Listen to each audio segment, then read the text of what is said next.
Hello again, and welcome to a brand new edition of Procurement Shorts, your one-stop shop for everything making news in procurement and supply chain. Let's take a look at what's making headlines today.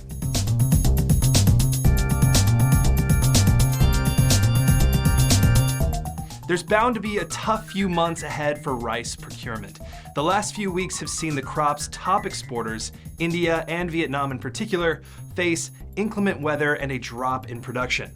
In India, a 45% monsoon deficit in 4 top rice-producing states has resulted in a 13% drop in rice planting this year. The country's Export Association says this could mean a 10 million ton drop in production. In Vietnam, heavy rainfall has damaged several millions of hectares of paddy fields.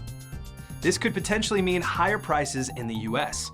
After all, America is a top importer of India's aromatic long rice. Global food security, too, is in a spot since the war in Ukraine and supply crunches in wheat, corn, and soybean.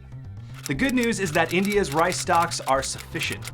On July 1st, the country totaled 55 million tons in stock versus its own target of just 13.5 million.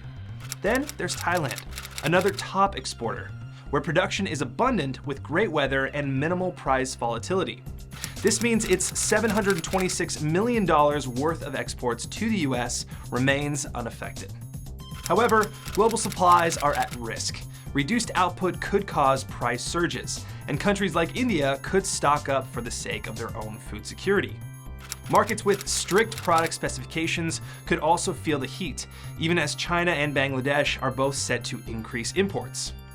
What's more, Thailand's rice comes at a price, $420 per ton, in comparison to India's $343 and Pakistan's $388. The ease in demand for crude over fears of inflation is great news for Europe. It simply means the EU's embargo on Russian oil may not hit procurement hard. The continent's restrictions on Russian-produced crude oil kicks in by the year end, and energy consultancy Turner, Mason & Co. projects that the shortfall could exceed 700,000 barrels per day. However, the decision to increase production by 100,000 barrels per day by OPEC Plus members, that includes Russia by the way, means geopolitical tensions have somewhat eased. That aside, many of Europe's oil refineries have found suppliers in Saudi Arabia and Iraq. According to Bloomberg, both countries have exported over 1 million oil barrels to Europe through the Sumed pipeline, with volumes doubling from a year ago. In fact, the last month alone has seen a 200,000 barrel per day spike, the highest surge since April 2020.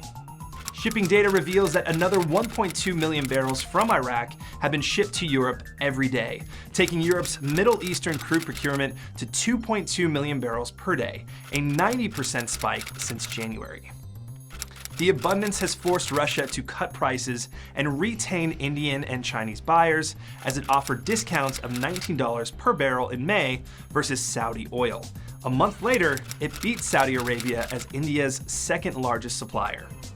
Today, Russian crude rallies on a $13 discount per barrel, hoping to dominate India's $47 billion import market.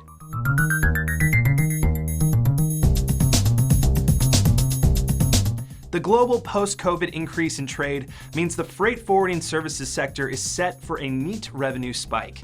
That's according to a study conducted by consultancy firm Allied Market Research. After netting revenues of $192.5 billion in 2021, the freight forwarding business could hit $285.1 billion in revenue by 2031 at a CAGR of 4.1%. The growth comes as a series of quick technological adoptions have helped reduce costs and lead times around the world despite supply chain logjams. While the growth in e-commerce could fuel the consumer market to grow at 6.6% CAGR, the B2C market will lead the demand for freight forwarding services. Operational trends adopted in B2C deliveries have now influenced the B2B delivery market into adopting more process automation and effective scheduling, with the support of free trade agreements.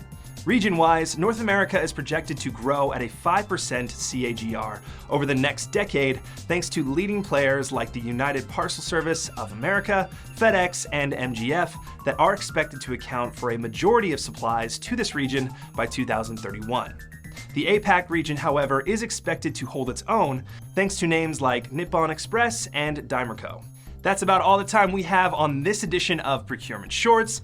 Keep making sure you log into bureaulive.ai to check out all that's hot and happening in this space. And for now, it's goodbye from us.